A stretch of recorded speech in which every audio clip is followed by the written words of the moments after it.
Welcome to today's webinar, Lead Scoring in Marketo, Identifying What's Hot and What's Not. I'm your host today, James Fletcher. I'm a Marketo Solutions Architect over here at JTF Marketing, and I'll be taking you through, how do we prioritize and route leads through your organization correctly?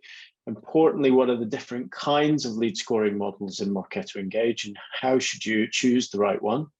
We'll also look at best practice for lead scoring and how do we best deploy lead scoring within our business? How do we make the most of it? And how do we keep it working? Because that's often a big challenge. So for those of you who are new to JTF Marketing, we specialize in Marketo as our core platform. So 99.6% of our business comes from Marketo instances.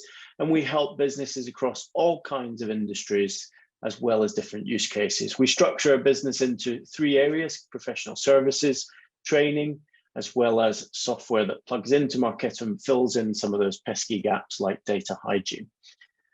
So you'll probably recognize some of these logos on the screen. Most of the Marketo customers of all different sizes, B2B, B2C, B2B2C, and B2D even, which is also quite interesting when we come to using Marketo. So there's not a lot that we haven't seen when it comes to Marketo, and a lot of the best practices that we share are focused on our learnings from helping these organizations deploy best practice Marketo solutions. So let's kick off by talking about the difference between lead routing and lead scoring. They're often confused actually between what one is right, and they're often combined within Marketo, which isn't best practice. But ultimately, let's keep it really simple. Lead scoring is about taking your existing database and prioritizing the ones that are most likely to convert in front of your salespeople to make sure that those sales happen quicker. From a lead routing perspective, of course, we're trying to get this person who's got an inquiry, who wants to buy something from us or has the potential to buy, in front of the people who can sell to them in the best possible way, whether it's vertical alignment, whether it's location, whatever it might be. Maybe it's just the person who closes bigger deals best. Again, we can use that as metrics in order to drive sales through our funnel and faster.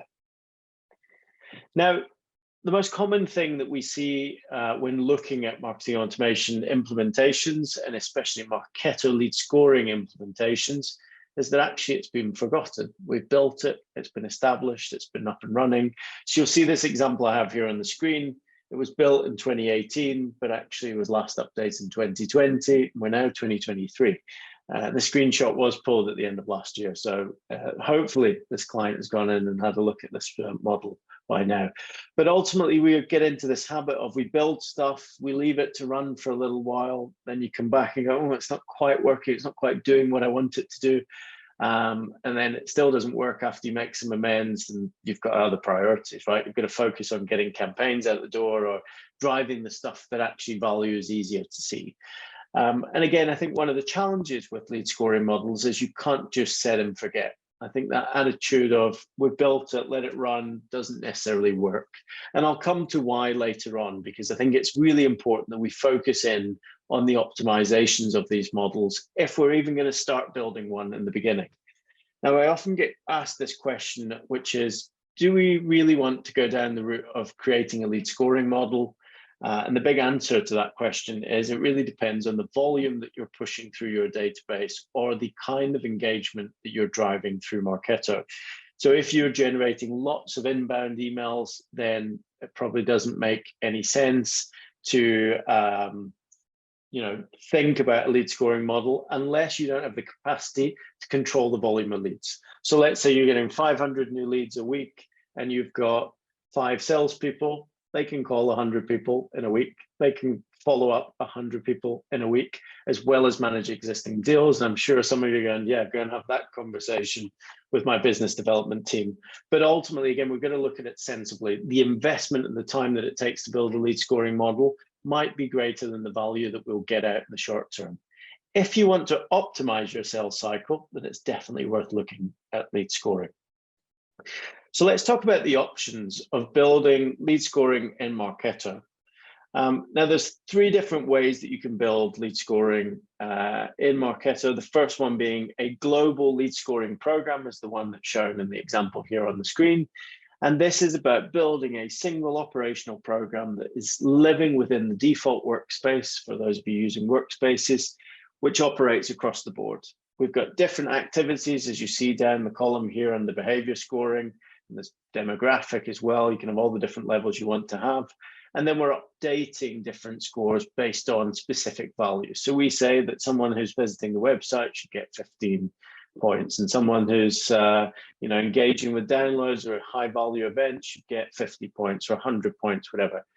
The points are irrelevant. And I think we get caught up often in, oh, that should be 50 or that should be 15 or an MQL is 100. Forget the points. The point is about building this thing to scale and make sure that it's relevant to the people, the audience that we're building it for, who are ourselves. Now, the downside of building this kind of operational program is it takes a lot of work to manage and maintain because you get specific scores, and there's lots of trigger-based activity happening here that isn't always active. So, you within Marketo need to make sure that someone passes through every single one of these triggers every 6 months. Otherwise, they'll start to deactivate, like the examples here. So that's really important because it means then your lead scoring might not work because it's deactivated automatically based on hygiene rules within the Adobe Marketo Engage platform. Now, if we look at tokenized lead scoring, again, we're looking at this from a global perspective. This works because it's actually easier. We can then start to categorize stuff into high, medium, low value. We use token score values instead of specific hard-coded values, which we can't then update. Now, again, the numbers are irrelevant. You may choose to have 50, 100, 25, whatever the score is going to be for you. The number doesn't make any sense to anybody anyway. It's just a way of putting a higher number on the most engaged prospect. But again, one of the challenges here, you've got to make sure it's triggering. You've got to make sure it's active every 6 months. And again, you've got some benefits, right? It's easier to update. It's easier to apply. There's a standard criteria for a high, medium, low. But I think there's maybe a better way to do it, which my preference, and again, this comes down to preference, it's a bit of a journey, lead scoring within Marketo, is build it into your program template. So as you're building a new download program like this example, you're actually saying, is this a high, medium, or low asset? How am I going to score it? What does that then mean? And then pulling in our scores into the flow steps. We know that these smart campaigns are going to stay live because we're promoting the download. People are downloading. We're sending the confirmation email. We're sending internal alerts if need be, adding attribution. So we know that it's active. It's not another thing that we've got to go worry about. And as we build our model, we don't have to keep going back to our main program and say, oh, I forgot to add in that new web page we just launched. Actually build a web page program in Marketo, apply the scoring that way. Again, this is a bit more of a complex way to attack it. It's a bit more distributed than having a single program, and it comes back to preference. The thing I love about this is actually you can then start to use overridden tokens. So you can say, okay, my positive score is normally 15, but for this piece of content, because it does really well from a lead gen perspective, I'm going to add 50 points every time. So therefore it pushes the threshold higher. Now, this can also help because you're aligning it to the successes of a program in Marketo. So not only about getting someone to click in an email, but are they downloading the piece of content you want them to do? Are they attending your event? Is it on demand? How do you score an on-demand webinar versus a live webinar different? Is that a higher or lower score? If someone watches twice, what do you do? Again, you've got all that intricacy you can build into a specific program. So this is why it's my specific preference to build these lead scoring programs in this way. So build it into your program templates, clone out your program templates, and make sure that then they are scalable from a scoring perspective as well.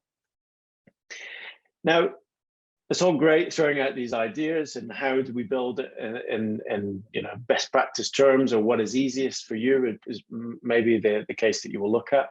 But how do we build and maintain these best practice lead scoring models? There's quite a few important parts that we need to think about when we're in these models, once we've built them, before we build them. And the first one really is about data collection. Do you even have the data points in your database to start a scoring model? Everybody always forgets this. We map out these brilliant scoring models, saying we're going to choose, they're going to get X number of points if they're a CEO, and if they make a If they're able to make a budgeting decision, then we'll give them more points. But actually, we don't collect that information until they're in the sales cycle. Therefore, you can't use it to prioritize the lead to a salesperson. You can only do it or use that information to then provide a predictability score for sale. And again, that's getting into way more advanced lead scoring models than just prioritization. Now, what I see often when I'm looking at lead scoring models is either we don't collect the data points at the right time, we don't consistently collect them. So again, we don't have global forms that we're using across our customers, across our downloads, across our webinars to make sure that we're consistently using or collecting the same data points. We also don't necessarily think about enriching that data either, right? So you look at your database, you get gaps in job titles, gaps in industry, gaps in, maybe country field. Again, we need to go and enrich those as marketers in order to get more leads in front of our sales team. Easier said than done. I know there's brilliant tools in the market, ZoomInfo, Clearbit, Tokenised, the list goes on. There's lots of tools out there that we can use to collect additional data points. And again, we can manage that from an exception reporting perspective if we go and talk about data hygiene. But again, I think the most important part about this is documenting what's important. What do we need to have in place in order to have a successful lead scoring model? And I think this comes back to working with your sales colleague, mapping out your customer journey and making sure you're aware of what do you collect and when.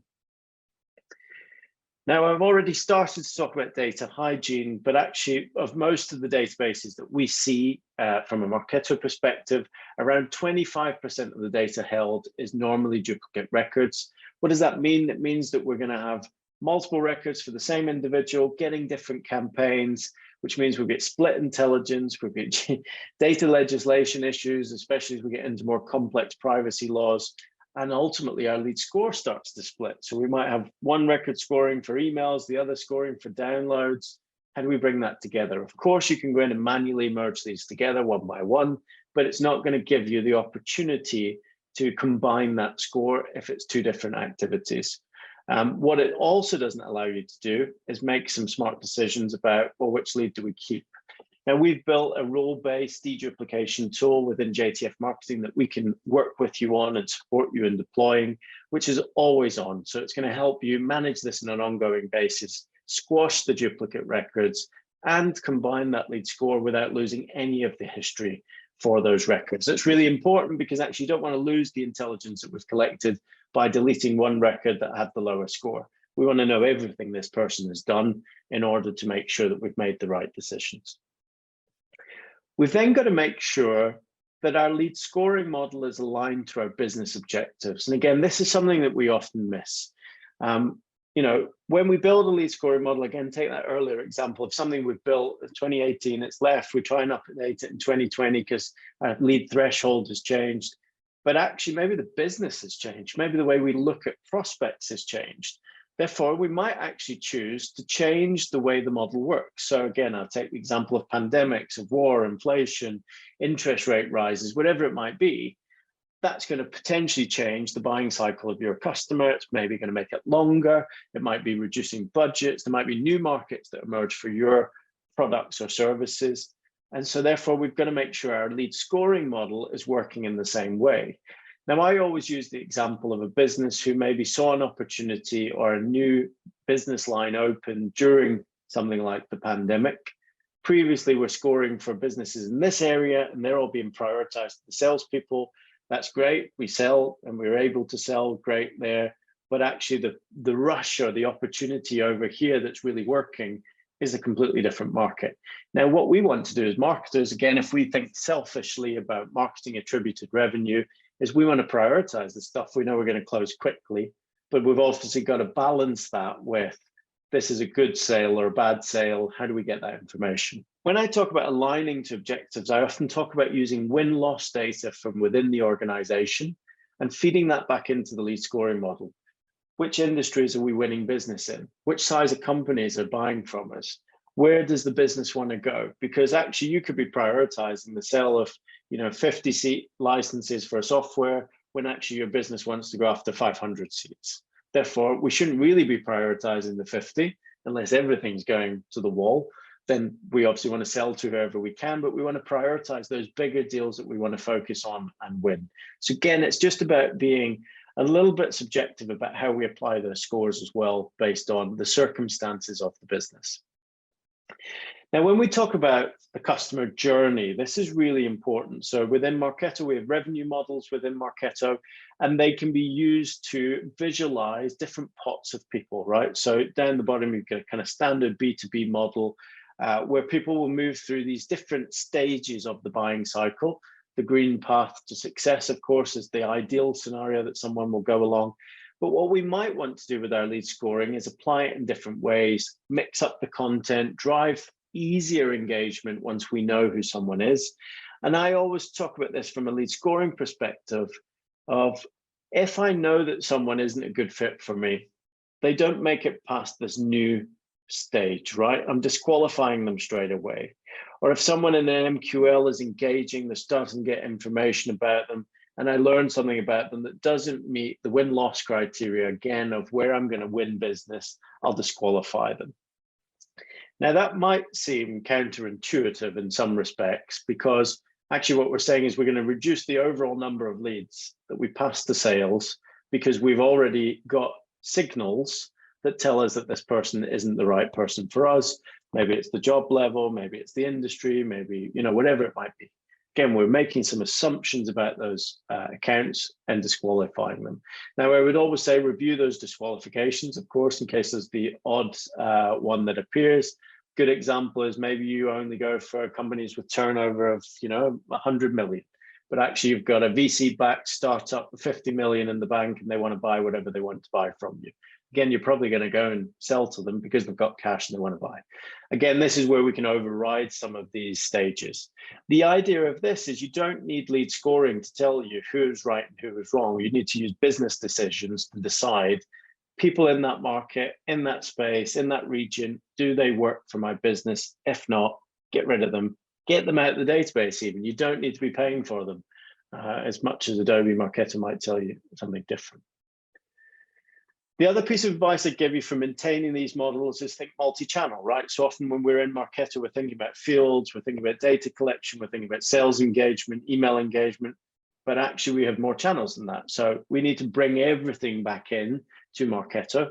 And one of my favorite tools or integrations to Marketo is Octopost, which is a social media management and advocacy platform. It's the only platform in the market that allows you to bring the intelligence, the engagement, the clicks, the social shares, whatever it might be, back into Marketo and build in lead scoring. Now, this is really important for those people who've potentially unsubscribed from your email content, but are actually engaging with you on a social basis. Maybe it's LinkedIn, maybe it's Facebook, whatever it might be. Again, this is really interesting. And again, you might see some shifts in your market that will see you using social selling. But the most important part here, which I find is very valuable for our business, is actually the social advocacy piece. So we're promoting content out to our team, they're promoting it out to their audiences, and therefore we're driving engagement and lead generation back. Really important attribution of social, which shows some ROI, which I know we all laugh about all the time. And importantly, we also get those signals back to start lead scoring. Maybe it's a product they've been interested in.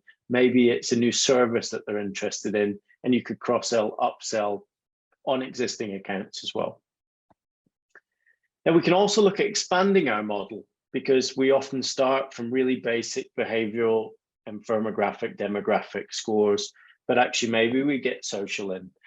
Maybe we start adding in product scoring.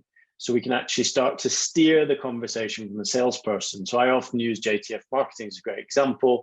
We might work with an existing customer. They might already have an active retainer for us with Marketo support, but what they might need is a new email template, or they might have CRM integration challenges, or they might want to build a lead scoring model.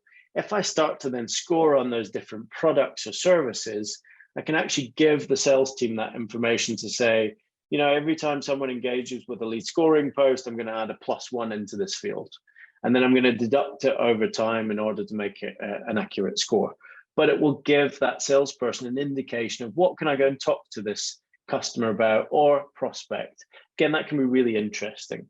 Maybe we want to go down the path of intent, right? Is someone actually going to buy this product? Are they looking at pricing? Are they engaging with case studies? How do we show that intent? Or you might also be looking at it from a predictive perspective. Is this customer opening a lot of tickets? Are they engaging with our support portal every day? Are they complaining about us on social media? Again, bringing all that back to say these customers potentially are at risk because of low sentiment, et cetera, et cetera. And again, you can drive lots of different things. We often talk about lead scoring as an acquisition tool, but it can also be a retention tool. But again, I know sometimes getting the acquisition piece is a priority more than the retention piece, but that will probably be based on your business as well. Now, the final piece here, and probably one of the most important, is actually engaging the sales team. So we often forget that we're building this for them. We're trying to give them a summarized intelligence of what's happened with this prospect to date. And these are the talking points. These are the things you need to go and talk about. Now, you might have some great sales tech these days, the likes of Outreach or, Chili Pipe or whatever it might be. So we can actually start to use this and say, okay, if someone is engaging with a specific product and they get a score of 15, let's fire off an outbound email saying, hey, Joe, I noticed that you were looking at email and landing page templates. How about we set up a call and have a quick 15 minutes? I can talk you through, what we do. That, again, can start those sales conversations without you having to do anything extra other than triggering an email. Of course, more leads in, more marketing attributed revenue, happy salespeople, happy marketers, right? But again, I think looking at the tools that we have here also, we've got Marketo Sales Insight that we can obviously leverage and show the score changes over time. But we've got to educate the salespeople on how to use that tool. What does it do? How can you maximize that information? I think we've also got to get some case studies, right? We're going to show some use cases of, you see this lead that you've just closed, actually, this is the score progression. And if you had gone and touched that specific score point, then actually you would have known that that was going to close, or that was going to be a good quality lead. Or, that lead you've just closed, here's some lookalikes. Why don't you go after those now? Because you've now got a case study, or the needs and requirements of that customer. Again, we can spin it in many ways. It's just time and focus. And I appreciate that. So again, working with sales, and the most important part, again, and I bleat on about it all the time, win-loss data back into the model, salespeople, what's working, what's not, where are the gaps, what are you finding is making your life harder to sell, and how do we drive engagement points? And it might even be, you issue a proposal and the customer goes quiet, and the salesperson says, well, the customers always go quiet once I send the price. So again, how do we keep pulsing them, keep engaging them, keep scoring them, and then starting to get some predictability of, well, actually, every time we send a proposal to this person, the score starts to drop. Therefore, we should do something different. So how can JTF Marketing help? I started this conversation by introducing us as specialists in Marketo. We offer, obviously, professional services to help you build the best lead scoring model for your business, for your needs, and give you your own best practice. But equally, we can also provide you access to our training or online, customized, whatever it takes to get you the knowledge you need in order to launch your own program. We can even take you through the process and let you do all the hard work, all the building and campaign development, but actually guide you through that process of building a best practice lead scoring model. Whatever it is that works for you, we can definitely help you. Thanks for attending today's webinar. We'll see you on the next one.